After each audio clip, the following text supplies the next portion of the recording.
In the updated version of the document, aggression against Russia by any non-nuclear state, but with the support of a nuclear state, is proposed to be considered as their joint attack on Russia. Russia will also consider the possibility of using nuclear weapons when receiving reliable information about a massive launch of means of aerospace attack and their crossing of our state border.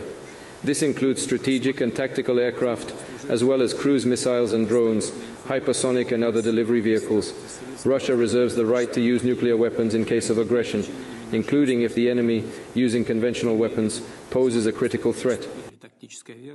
It is important to note at this point that these are at this time proposals to amend Russia's nuclear weapons use doctrine. We heard from Vladimir Putin multiple scenarios in which the rules and regulations governing how Russia can use its nuclear weapons will change. The first scenario is if a non-nuclear power attacks Russia with conventional arms but poses a grave or critical threat to Russia's sovereignty, the Russian leadership will be able to use nuclear weapons to neutralize that threat.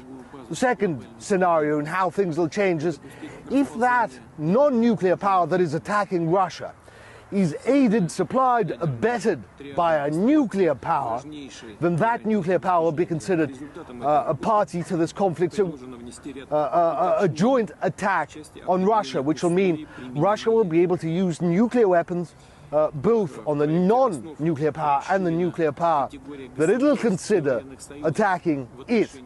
Also, Russia will be able to use, preemptively perhaps use, nuclear weapons if there is verified information, proof that there is an ongoing attack on Russia using aerospace assets, or, for example, a mass launch of drones.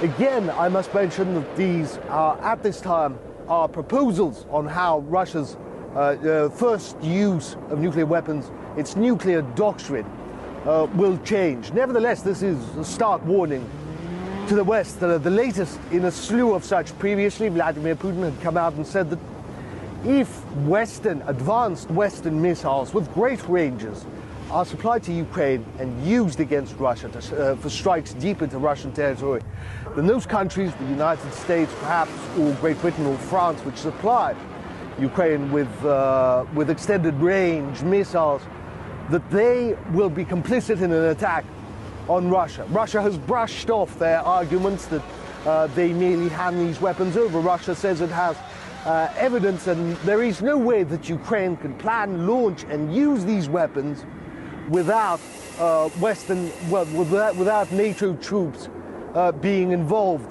without NATO technical staff being involved, without NATO intelligence and NATO satellites being involved. But this comes at a dangerous time, at a time when many Western leaders are saying, ignore Putin and Russia's warnings, supply Ukraine with these missiles, and undoubtedly, even though they won't change anything, undoubtedly, Ukraine, they believe, will be able to resist Russia further. An argument that both military experts and the Russian government have said is in itself senseless.